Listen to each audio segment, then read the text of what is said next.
प्राचीन काल में भारत के एक विशाल और समृद्ध राज्य में चतुर नाम का एक बुद्धिमान और गुणी तोता रहता था। चतुर अपनी बुद्धिमत्ता और समस्याओं को हल करने की क्षमता के लिए प्रसिद्ध था। उसकी प्रसिद्धि दूर दूर तक फैल गई, यहाँ तक कि अन्यायी राजा वीरसेन के कानों तक भी पहुंच गई। राजा वीरसेन यद्यपि शक्तिशाली थे, लेकिन अपने कठोर और अनुचित निर्णयों के लिए जाने जाते थे। वह अक्सर बिना उचित जांच के अपने प्रजाजनों को दंडित करते थे, जिससे डर और नाराजगी फैल गई थी। एक दिन राजा वीरसेन ने चतुर की बुद्धिमत्ता की परीक्षा लेने का निश्चय किया। उसने तोते को अपने दरबार में बुलाया और उसे एक चुनौती प्रस्तुत की। चतुर, राजा ने कहा, मैंने तुम्हारी महान बुद्धिमत्ता के बारे में सुना है।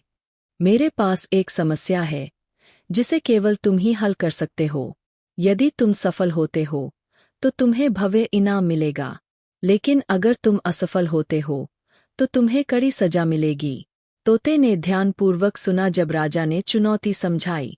मेरे पास 2 एक समान सोने की अंगूठियां हैं, राजा ने कहा, उन्हें सभी को दिखाते हुए।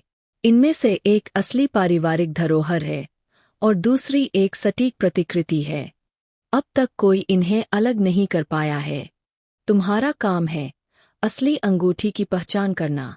चतुर ने अंगूठियों की बारीकी से जांच की।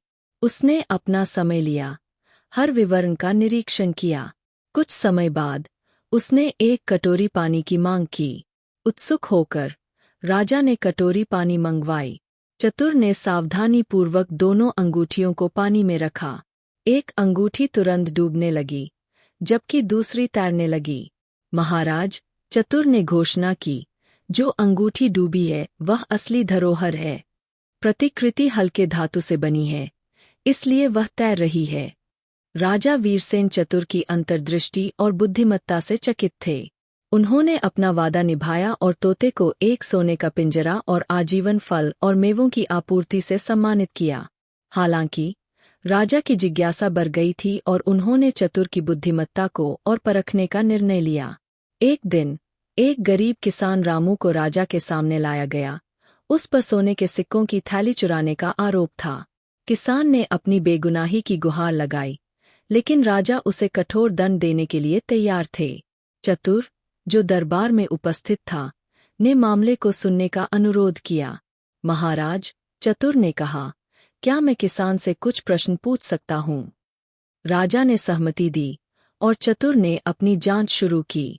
उसने रामू से उसकी दैनिक गतिविधियों, उसके परिवार और चोरी के दिन उसकी मौजूदगी के बारे में पूछा। रामू ने ईमानदारी से उत्तर दिया, अपनी आंखों में आंसू के साथ जोर देकर कहा कि वह पूरे दिन अपने खेतों में काम कर रहा था। फिर चतुर ने राजा की ओर मुड़कर कहा, महाराज, क्या मैं सोने के सिक्कों की थैली देख सकता हूँ? थैली लाई गई और चतुर ने उसे बारीकी से जांचा। उसने थैली पर एक अनोखा निशान देखा, जो राज्य के एक धनी व्यापारी का था। चतुर ने व्यापारी को दरबार में बुलाने का अनुरोध किया। जब व्यापारी आया तो चतुर ने उससे थैली के बारे में पूछा।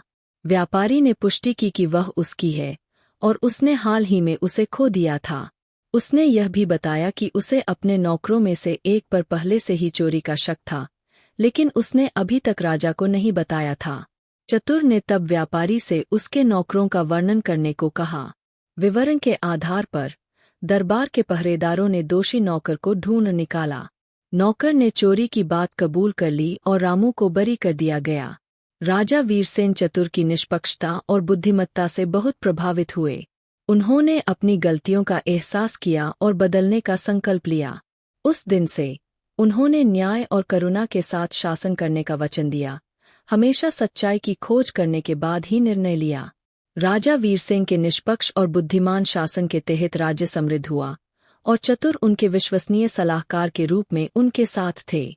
लोग शांति और समृद्धि में रहते थे। बुद्धिमान तोता और न्यायप्रिय राजा की बुद्धिमत्ता के लिए आभारी थे। कहानी की शिक्षा: न्याय और बुद्धिमत्ता हाथ में हाथ डालकर चलते हैं।